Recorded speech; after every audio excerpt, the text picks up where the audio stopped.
सतूर के दरबार में भी पता नहीं कितने दुखी जाया करते थे और सब को वहाँ सत्संग में बैठाया जाता था।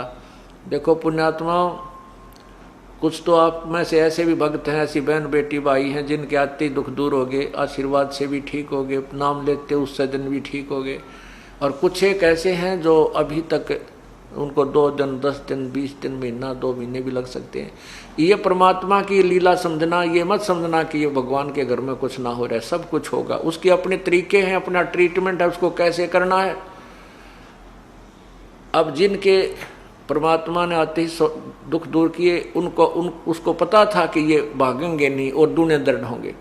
कुछ ऐसे हैं जो बहन भाई भगत हंगा करके लाओ, चल हमारे गुरु जी दौरा, जाते ठीक हो जाओगे, जाते ठीक हो जाओगे। ज्ञान उनको समझाते नहीं, तो वो आ जाते हैं अपने दुख निवारण करने के लिए। प्रभु को पता होता है कि जब ये ठीक हो गए तो ये बोर्ड कर नहीं आओगे, तो झाड़े लवानी है, तो उनको नहीं करेंगे ठीक। अब जैसे हम जाया करते उड़ा कनपेड़ जड़वान, कनपेड़ झाड़ दी, ठीक होया कि ना होया, हो गया तो फिर उसके पास नहीं जाना, फिर कदे कनपेड़ होगी तो तभी जाएंगे। तो हम परमात्मा नहीं चाहते कि यहाँ झाड़ा लावर उन्हें ठीक करके बेच दिए, फिर कभी ना आए इनके ऊपर, फिर और बहुत कष्ट आएंगे। तो यहाँ पर वो भविष्य का भी ट्रीटमेंट किया जाता है कि ये पुण्यात्मा यहाँ आता रहे, 2 4 10 20 बार आने से इसको ज्ञान सुनेगा, सत्संग सुनेगा तो ज्ञान हो जाएगा, फिर ये डगमग नहीं होगा, फिर इसको परमात्मा स्वस्थ भी कर देंगे। यदि उसको पहले स्वस्थ कर दिया तो उसको और भयंकर दुख हो जाएगा, वो तो दुख दूर होगा, लेकिन आगने वाले समय में और भी बहुत कष्ट उस प्राणी थे, उनका बचाव नहीं हो पाएगा। वो दयालु इसलिए थोड़ी सी देरी करता है।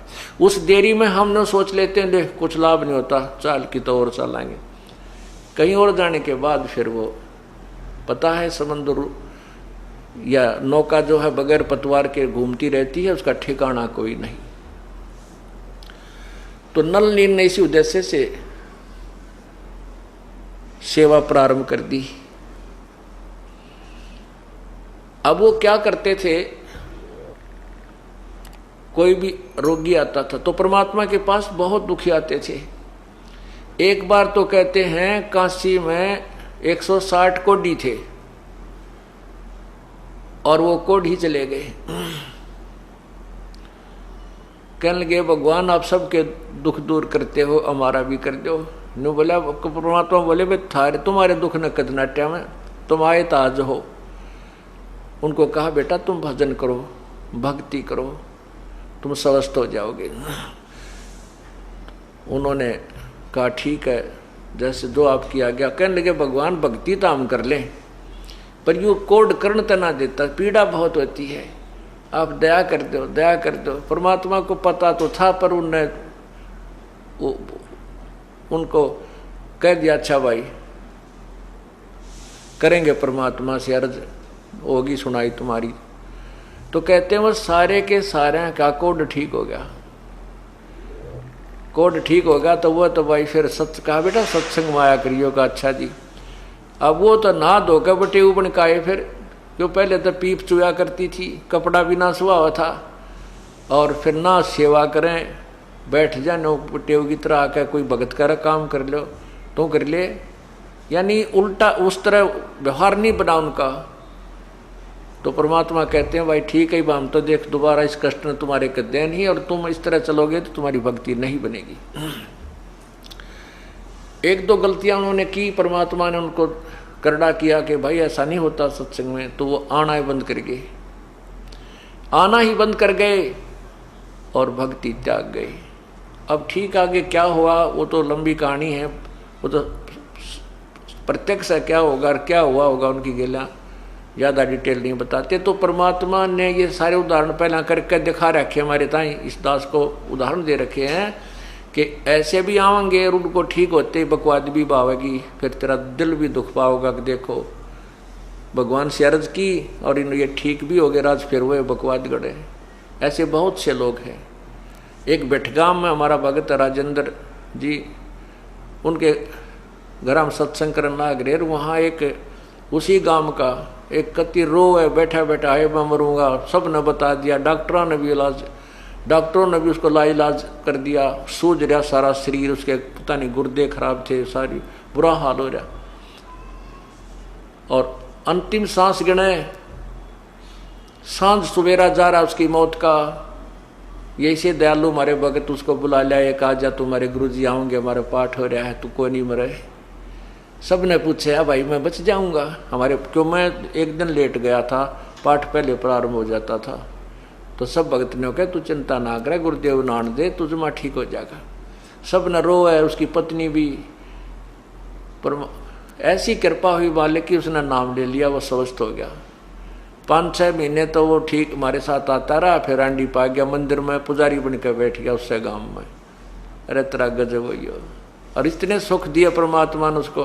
तो ऐसे भी जिन और बतेरे हैं, तो इसलिए प्रभु अपने हिसाब से करते हैं। 1-2 बार तो अपने भक्तों जो जिनको आप लाते हो किसी को, प्रभु कर देते हैं। लेकिन हमारा उद्देश्य ये है कि ठीक ठाक तो 2 मिनट का काम है, 2 सेकंड का, कुछ भी नहीं उस भगवान के लिए यो।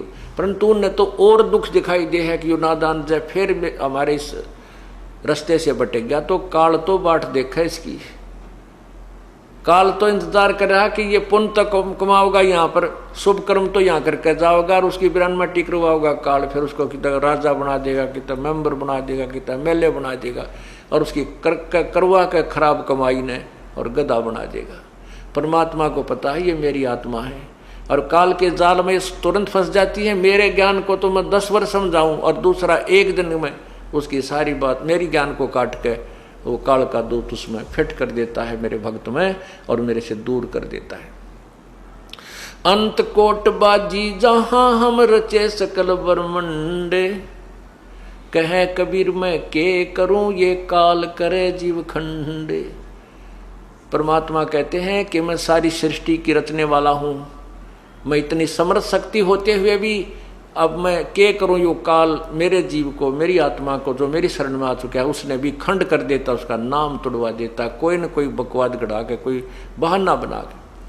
अनंत कोट बाजी जहां हम रचे सकल ब्रह्मंड। गरीबदास जी बताते हैं, कबीर जी यूं कहते हैं, कह कबीर मैं के करूं यू काल करे जीव खंडे। यू काल जो है हमारे जीव को खंड कर देता है, यानी तोड़ देता है, उसको अपने पाले में ले जाता है। हमने शुभ कर्म तो करते हैं परमात्मा के बताई विधि से, 1-2-4 साल हम साधना कर लेते हैं, हमारे पास वो भक्ति का धन हो जाता है, और फिर हम सत्संग त्याग जाते हैं। उस अपने किए हुए सत्संग के दौरान शुभ शास्त्र अनुकूल साधना में किए हुए पुण्यों को फिर ये प्राणी अन्य योनियों में, अन्य जन्मों में मनुष्य जीवन पाकर प्राप्त करता है। तो उसमें वो अच्छा राजा भी बन सकता है, सेठ भी बन सकता है, उसी के पुण्य होते। और यदि उसको आगे भक्ति नहीं मिलेगी तो फिर वो पूंजी समाप्त हो जाती है। तो इसलिए हम हर दृष्टिकोण को सोचकर परमात्मा की आज्ञा अनुसार यहाँ सब क्रिया की जाती है। आप कोई लेट भी हो रहा है, किसी को कोई आराम नहीं हो पा रहा है, उसके लिए बताया कि द्वार धनी के पड़ा रहे, धक्के धनी के खा, 100 काल झकझोल ही पर द्वार छोड़ ना जा। राम नाम रटते रहो, राम नाम रटते रहो, जब तक घट में प्राणे, कदे तदीन दयाल के बनक पड़ेगी कहानी। कभी तो उस दीन दयाल के यानी परमात्मा कभी तो सुनेगा जरूर आपकी, और यही भगवान है जो सुनने वाला, और कोई सुन भी नहीं सकता।